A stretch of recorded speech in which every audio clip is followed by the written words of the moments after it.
Grant's here with the Louisiana Sports Hall of Fame studios, and today on Sports Shorts, presented by LaBerge Casino. We're going to talk, of course, little LSU sports, LSU baseball tonight. Big game over at Louisiana Tech. The people over there are losing their mind. I talked to some Louisiana Tech officials. They've had meetings after meetings after meetings. They are learning how to deal with having to tell boosters and supporters no for the first time ever for any sport, because this is going to be the biggest sellout in the history of that athletic program. You know, the stadium only seats 2,000. It only has another 1,000 or so on the berm kind of stuff, and they could easily put 6,000 people in there, and they only have 3,000 seats. So they're having to tell a lot of people no. Good morning, Craig. Good morning, Chance. Make sure you like and share, fellas. Make sure you like and share. I'm going to do the same real quick right now. Also, PK, today we're going to get into LSU men. Where are they at today? When do they play? The basketball, 8 o'clock at Kentucky. It's on the main platform of ESPN. Great exposure for the team with Selection Sunday a couple of weeks away. LSU 7-point underdog. Wildcats have not lost at home this year, so be a tough challenge for Will Wade's team. We don't know. That's going to be. Anytime LSU and Kentucky play, there's so much history there, going back 40 years, and with Dale Brown started in the late 70s when they started really being competitive and actually having a chance to win games against Kentucky, although they haven't done so that many times. It's always they're the LSU baseball, they're the Tennessee women's basketball. They're one of those powerhouse. Alabama football. It's one of the marquee names in the conference when it comes to basketball. And anytime you get a chance to compare yourself or challenge some of the blue bloods, if you will, a real blue blood in Kentucky, it's always fun. So tonight that'll be on. Plus, Will Wade and them, they could use a win here, Tommy. That goes without saying. You always want to win, but they kind of don't you feel like they need a win to get back in the national conversation of this program trending in the right direction, and really, I feel like right now, if they get into the NCAA tournament, they're kind of limping in. A win tonight can change maybe the feel of this season. You're right. They've kind of been limping in. I think it's safe to say that. But, with this being on ESPN at Kentucky, the whole bit, it's a chance to make a statement. Of course, they beat Kentucky in Baton Rouge last month. So, Kentucky's, as I said, undefeated at home. But this would be a major, on the main platform of ESPN, a chance for LSU to send a message to those on the committee and to the rest of the teams around the country that, hey, I saw a projection today that they might be like a number 6 seed at this point. Well, a win tonight would strengthen that, maybe even move it up. Going back to tonight, Louisiana Tech and LSU baseball, we do not know who's going to start. They have not named that starter. We expect that it would probably be Will Helmers. That's kind of the thought on it. But we don't necessarily know that. I think you're going to see a bunch of different guys. I would take the over, Tommy, tonight on whatever the over-under line is. Take the over because it's a small park. They have a veteran lineup. They've only lost one good hitter from a year ago. Everybody else is back in their starting lineup. They're going to be adrenalized. It's going to be like I said, a small park, record crowd. Obviously, we know LSU can hit. They can hit. It's just I think LSU's going to have no problem scoring runs. I think what this is going to be is a great test for LSU's pitching staff. Out of the first 2 weeks, this is going to be the best test that they're going to face. This weekend against Towson and Southern, it's going to be much like it was last week against Maine. This is going to be an atmosphere where you're going to learn a little bit about your team, and you're going to see how people react. And if anything, Tommy, especially some of the newcomers and the young pitchers, if it doesn't go so well tonight against Louisiana Tech from time to time, that's not a bad thing. It's not that, we can count on this guy and we can't count on that guy. Just some guys, I think it's more if some guys go out there and perform well under the lights in that environment, a hostile crowd. It's the first time LSU's played at Louisiana Tech in 25 years. it tells you more about those that succeed than those who fail.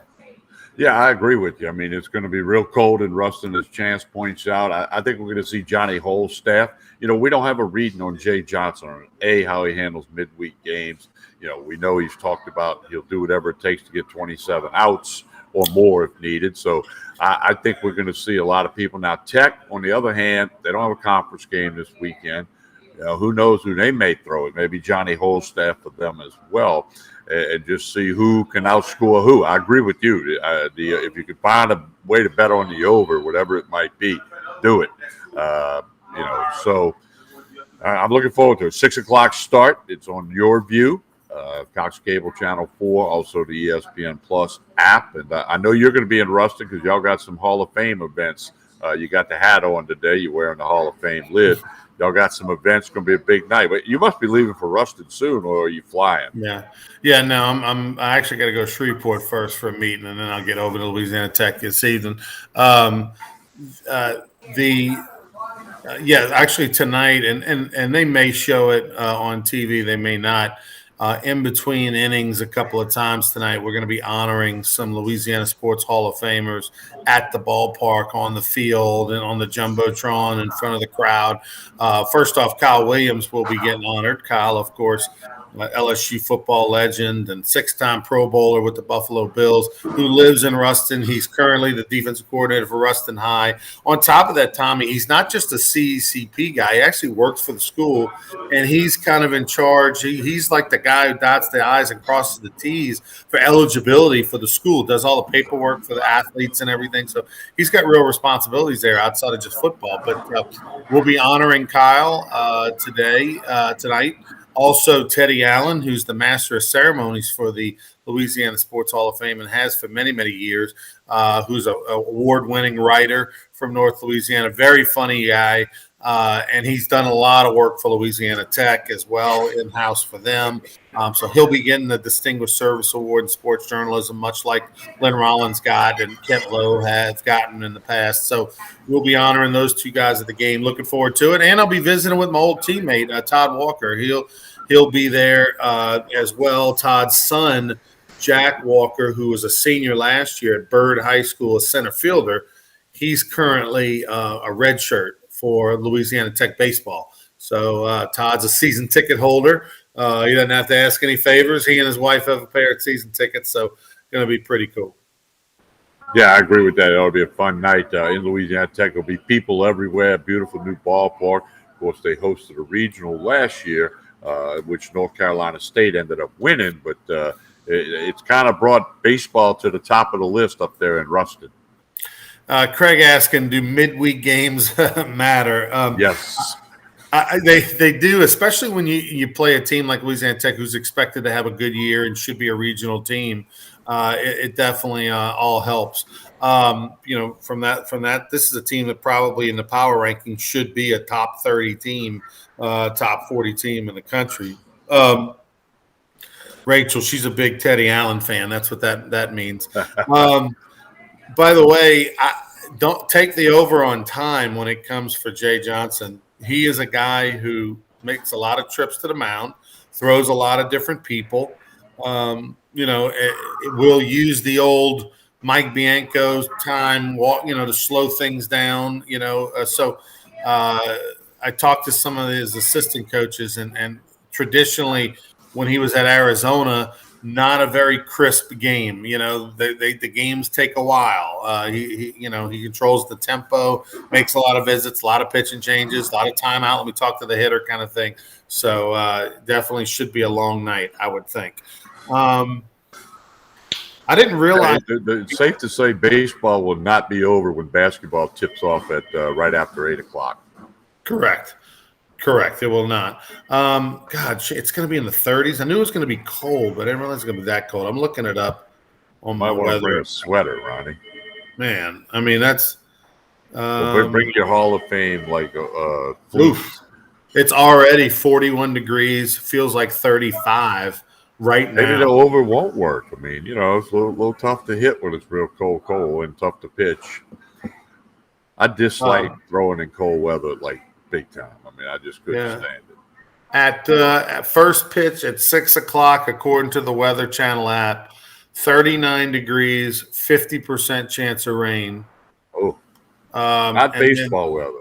and then it'll be basically hover between 39 and 38, but the chance of rain is between 50 and 39% the entire game. So that would be even just some sprinkles when it's that cold would make things very, very miserable. So that may help telling some fans, no, we don't have tickets for you. May not be necessarily a bad thing. You can stay at home and watch it on the ESPN app. That's for sure. Um, uh, what else we got, Tommy? April 11th is April 11th. Season will be over with, but that is the LSU women's basketball banquet. I'll actually be helping them with their live auction and everything like that. I mean, I talked to Bunny Cannon. She's Billy Cannon's daughter. She's kind of helping put together that banquet for Kim Mulkey and the team. And they're now in the top 10 for the first time in a long, long time. LSU women's basketball ranked in the top 10. And they got a chance to finish in sole second place if they can win the next couple of games. Something that nobody thought would happen this season.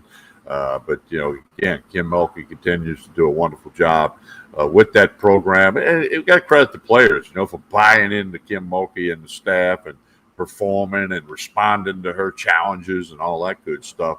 It's a great story. I mean, it's a story of the year in Baton Rouge sports. I mean, I guess the hiring of Brian Kelly, quickly followed by, the debut of Jay Johnson and Kim Mulkey. I mean, there's some cool things happening on the campus right now, not to mention soccer, beach volleyball, and everything else, There's a couple thoughts from some of our viewers. Make sure you like and share. Craig Schilling saying basketball team feels like a first round win and then bow out unless they get hot down the stretch. Yeah, definitely not feeling like we did earlier this year when we thought Sweet 16, maybe Final Four run in New Orleans, and not as optimistic for sure. Also, Chance reminding people that Louisiana Tech is pitching the guy that beat Ole Miss 13-1 last season. Absolutely. By the way, Louisiana Tech swept Wichita State over the weekend. Let's see. Chance saying great early road test, no doubt about it. Lady Tiger senior night coming up as well. Craig saying Ronnie going to add new meaning to the term frozen rope tonight. No question about it. And Chance saying Mulkey has set the bar high for all the new coaches. If she doesn't get Coach of the Year in the country, Tommy, I don't care what anybody does.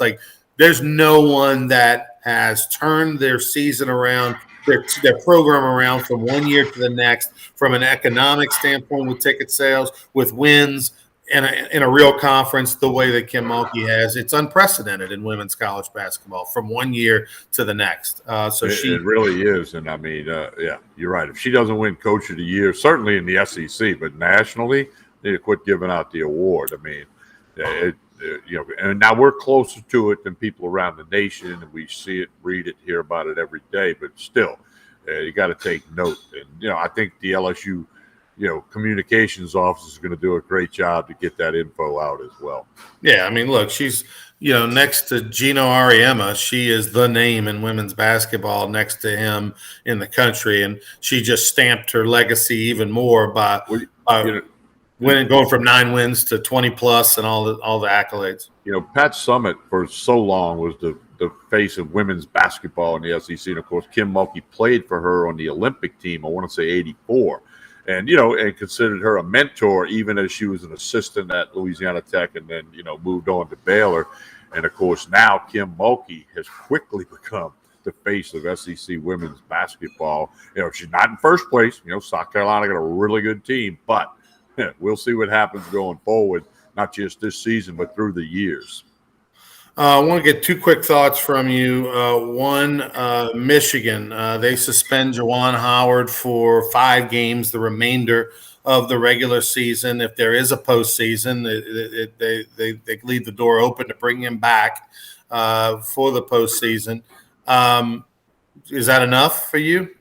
Well, what I didn't like was Sunday night after the game, he didn't apologize. He claimed he was the victim. Well, he walked all that back Monday after he was suspended for the remainder of the regular season. What also bothered me is there was this push to stop the handshake line after the game. I'm like, no, you got hundreds of games a night if you count all levels of college basketball. Just because one guy doesn't know how to act, you don't stop a sportsmanship act of shaking hands after the game. But I think he was humbled a little bit when he saw, the blowback that came when he failed. He wanted to blame the Wisconsin coach and acted like, I got to protect myself. That was his quote. I mean, come on, you weren't threatened. But anyway, Michigan's going to be in the postseason. They'll either be NCAA or NIT. I think they have a 500 record in the Big Ten, or maybe one game above 500. But he's got to learn from it and know we're not going to eliminate the handshake line after college basketball, or any basketball for that matter. Just an unfortunate situation that he acted the way he did. I agree with you, man. You don't cancel the line. I do feel like it would have been worse had someone else done it at a different school. Juwan Howard, who's part of the Fab Five, who is Michigan, basketball, who had success as a coach there recently, is African American. He gets the benefit of the doubt, and so I think because of that, it's not as harsh as if, it was someone else. If it was the Wisconsin coach who had done it, I don't think it. I think the penalty would have been worse. But I can live with the 5 games, and I can live with it. It's probably should be more, but okay, I can live with it. It reminds me, Tommy, in 1991, and by the way, remember the fight with Dale Brown? That was not a handshake thing, but Dale Brown went on the court and he was defending against Tennessee, and he took a swing. But in 1991, we played UNO. Rick Green was on the mound. He struck out the final batter of the game. There wasn't anybody at the game when we won there in 91 at New Orleans because it had started raining in the top of the 9th. And so the crowd left, and it was like 10 o'clock at night. So there was no TV, and the stations had already gotten their footage and had left, and the game wasn't on TV. So the only people in there was some workers and girlfriends and parents that felt like they had to be. Everybody else ran for the hills because the rain was really coming. Well, anyway, there was in the handshake line, a guy punched Rick Green in the face, and then a fight broke out. So there's been precedent over the years. The handshake line. Things like that have happened. I remember I've heard you mention that story. I've heard Rick mention it. That's craziness, but good thing it was no TV and big crowds like there would be now. Wow. But anyway, that's stuff. We emptied the dugouts one day at McNeese when I was pitching for Southeastern. I ran in from the bullpen. There was a pipe tag at third, and our third baseman's glove hit Jimmy Young, who was also a linebacker for the Cowboys, in the face. And Jimmy didn't like that. He jumped up and pushed him, and our third baseman threw the ball and hit him right in the chest, like from 5 feet away. Wow. Now, everybody emptied out onto the field by third base, and no punches were thrown. There was a lot of jaw-jacking and smack talk and a lot of cursing flying around. But the umpires and everybody, the coaches, I think, kind of kept everybody at bay. But that was the closest we had to anything. By the way, Chance saying that Tom Izzo, the Michigan State men's basketball coach, said his team will shake air if they take away the handshake line. I like that. Come on, just because one guy doesn't know how to act, you don't ruin a sportsmanship tradition, which is a good example to kids to see that after a game, the winners and the losers can shake hands. By the way, Tommy, your reaction to J.J. Redick, who ripped Zion Williamson, on ESPN. Of course, J.J. Redick was teammates with Zion Williamson for about a year and a half. Just saying that, he needs to be a better teammate, and went on to talk about it, how the disconnect between Zion and, he hasn't even reached out to, his new teammate McCollum when he came over from Portland, and who this guy's a top 50 player in the league. He should be reaching out by phone to talk to him and all this kind of stuff. Your reaction to what JJ said? I think, JJ's been in the locker room. He knows, and the guy is a poor teammate. It's not the first time I've heard this. He has finally reached out to McCollum, but only because the media blasted him for not doing it. Won't train with the Pelicans. He's training on his own, or rehabbing, that's a better word, out in Portland. And, this guy is quickly moving into the category of a total bust. And, he can't control his weight. And obviously he's got a lot of money in the bank. He's fat and happy. And I don't know if he ever plays for the Pelicans again. What's interesting, of course, right, is that J.J. Redick, who is a Duke player, he's a Duke legend. He's beloved by Mike Krzyzewski. He's beloved by the Duke fans, and so is Zion Williamson. And so, this adds a little extra juice beyond just, hey, a veteran player talking about a guy he played with for a year. These are guys that have that tie to Duke. And even though Zion was only there not even a year, still he's a Duke guy and he's a legend in that school. So I do think that Zion's going to not necessarily play for the Pelicans per se. He will at some point, but I think Zion's still going to be a great basketball player in the NBA. I think this is going to be a case of a guy who's going to mature mentally and physically when he gets to a place in a couple of years that he's happy to be at. And, and he's going to now have a chip on his shoulder to prove the naysayers and all the people that are talking about him, wrong. And he's going to rededicate himself and lose weight. And I do believe that's coming. We've seen that time and time again, especially with young guys that come out at 19 years old or so. Sometimes it takes to their mid-20s, 23, 24, 25 before they become a true pro. And Zion, unfortunately, has got the money and the time to do that. Even if he doesn't play for the next couple of years, there's still going to be every other team minus the Pelicans that are going to want to give him a chance. Well, we'll see how that unfolds. I mean, the Pelicans have played a little better basketball than they did early in the season, and Willie Green appears to be doing a good job as a coach. But a lot of ground still to be covered for the Pelicans and that whole Zion Williamson story. I mean, wow. A couple of golf topics real quick, and I want you to comment on and explain to the people what Zach Johnson is hired as the U.S. Ryder Cup captain, so he's the new captain there. I once watched Zach Johnson play at the Masters, kind of followed him for a couple of holes. Tiny dude. But Phil Mickelson got in a little bit of hot water for some comments and then had to apologize. Explain what happened here. Well, he claims he was off the record with a reporter. The reporter has come out and said, no, he wasn't. But he really blasted the PGA Tour and the way they handle players and money and charities. And, I mean, I read the whole thing. I mean, he ripped. Did he have any points? Did he go into details of why or, do you have any good points? Yeah, he was talking about how, the players don't get enough of the money that the PGA Tour makes, and they have all these billions of dollars. And, yeah, they give a lot to charity, but they don't take care of the players, like all the videos and the swing. Like Ed O'Bannon at UCLA, hey, if you're going to use my stuff, I need to be compensated for it. And then this whole thing with this Saudi Arabia league, which Greg Norman's involved in, that's supposed to going to be offering like major money incentives just to show up. I mean, appearance fees are illegal on the PGA Tour. Right. The Zurich Classic in New Orleans can't say, well, hey, Tiger Woods, we'll give you an extra $1 million if you show up. That's illegal above the table for the PGA Tour.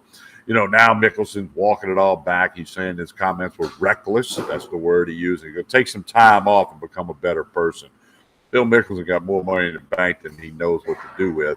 And he lost the sponsorship over it. That KPMG thing that's all over him and his hat. They dropped him because of his comments, which, again, going to affect his bank account, but not that he's hurting for money. So it was a crazy story, and probably hadn't heard the last of it. Then when he did that, you had some guys coming out, John Rahm and Dustin Johnson, saying, hey, I'm staying on the PGA Tour. I'm not going to that new league. If anything comes out of this, maybe the tour cleans up a few of the things Mickelson complained about. We'll just have to wait and see. Wow, that's kind of that's KPMG, man. I mean, they've been with him a long time. I'm just surprised. I'm surprised that his comments were that divisive, or a sponsor felt like they needed to distance themselves from him. Well, he Like, I mean, to basically me, that's trashed the PGA Tour. yeah. Okay. Basically, he trashed the way they operate and the way they treat their players. And I guess his sponsor, who's also connected to the tour, didn't like it. So I don't think he'll have a problem getting another sponsor, but or maybe, who knows? Craziness. Well, maybe KPMG had a big old contract and a couple more years left on it, and they saw this as an opportunity to get out legally. Maybe they felt like the value wasn't there anymore. Just like Major League Baseball, they're meeting in Jupiter, Florida, but if they don't make an agreement by Monday the 28th, it's coming Monday, you'll have to delay the start of the season, which is scheduled for March 31st. They've already delayed spring training, obviously. So nothing makes things happen more than a deadline. We'll see if this works between the Players Association. By the way, Jim Tomei, the new president of the Players Association, and Major League Baseball, the owners. There's been a little compromises, according to what I've read, but they don't have a deal as of this morning. They're down in Jupiter, Florida. There's a massive minor league complex down there. I believe it's shared by the Mets and Cardinals, Roger Dean complex. They're meeting in the meeting rooms at that facility in Jupiter, Florida, which is just a little bit north of West Palm Beach. Tommy, tell us about Court Street Cafe before we get out of here. Hey, they'll be open this Sunday, only 8 a.m. to 11 a.m. because of the Mardi Gras parade in Port Allen. But other than that, 7 days a week, breakfast, lunch, dinner. Check them out on Facebook and Instagram. The lunch special today, baked chicken, rice, gravy, corn salad. You can't go wrong with that here on a Wednesday. And also, we'll be back here Monday for Sports Shorts Daily. We're going to change it up a little bit and put Court Street Cafe on Monday mornings, recapping the weekend. Tremonti's will move to Wednesday and Friday for Sports Shorts Daily. Don't forget Sports Shorts Radio Saturday, Hold the Rope Radio Sunday night. And we'll be back Friday morning recapping LSU basketball, men and women, LSU baseball, get you ready, set for the weekend. We'll be at Tremonti's Meat and Seafood. But check out Court Street Cafe. Jason and the staff do a great job. By the way, Chance wanting people to know that the New Orleans Breakers drafted a quarterback with the first pick in the first round. The biggest story was not the player they drafted. I don't know, former quarterback from North Colorado who had a couple of NFL camps. But that Drew Brees actually taped in the announcement, and he's the one that actually did the announcement of the first pick in the first round for the Breakers. I'd be more excited about the Breakers in the USFL, Tommy, if they were actually playing in New Orleans. They will not play in New Orleans till next season, 2023. Right. This year, they're all 8 teams are playing in Birmingham. So it's kind of like having a USSSA baseball tournament in Birmingham and putting, names on teams. And, it just kind of loses a little bit of the luster playing over there. There's no real buy-in from the local market other than the name. So 2023, if the league makes it the first year and survives and there's a 2023, I think I'll be a little more into the whole thing next season. I agree with you completely on that, Ronnie. We'll see what happens going forward with that. Be curious to see how that USFL thing unfolds. And now the XFL and the NFL have signed a cooperative agreement about player safety and health and all this stuff. So a lot of meetings, a lot of stuff happening, just not in Major League Baseball. They're still locked out. But, hey, folks in Baton Rouge have plenty of good stuff with the Tigers, so we'll see how that goes. By the way, the Raging Cajuns beat your Southeastern Lions last night in extra innings. Walk-off double by C.J. Willis to win that game, the former LSU Tiger, former Ruston High Bearcat. And UL's now won 3 in a row. They're 3-1, and they beat a ranked opponent over the weekend. So you saw the Raging Cajuns Saturday and Sunday. What's your 2-day summary? My takeaway of them is scrappy bunch. They've got some nice parts. 1 through 4, 1 through 5 are real dudes in that conference, in the Sun Belt Conference. Pitching, do they have enough 1 through 7 to be really good is where I think they got to answer some questions. I think that Seth Thibodeau, the former Nichols Colonel head coach, is the pitching coach over there. And I know he and Deggs get along great, and everybody's real positive about that new hire. But that's going to be the key. Seth's got his work cut out for him. He's got some arms and some talent, but a lot of inexperience. So if he can develop the pitching staff, figure out who his 1 through 7 is, and trust them, then they'll be pretty good, because defensively and offensively they should be all right. I think they've just got a little scrappiness to them, which is a reflection of Deggs. I think they'll have a winning record. I don't think they are an NCAA tournament team, though, unless they win their conference. One other quick thing Chance pointed out, or actually Darren did, there's Brian Kelly's introducing his coaching staff in a split press conference. They're doing defensive special teams today at noon, and offensive coaches tomorrow from noon to 1, like a split press conference. I don't understand that, but I guess that's what Brian Kelly wants to do. Maybe to give a little more spotlight on defense, special teams, and everybody suck that up, and then you look at the offense. But so that's the first thing we've heard about Brian Kelly in a couple, 2-3 weeks. Dear Coach Kelly, get out there in front of the people a little bit.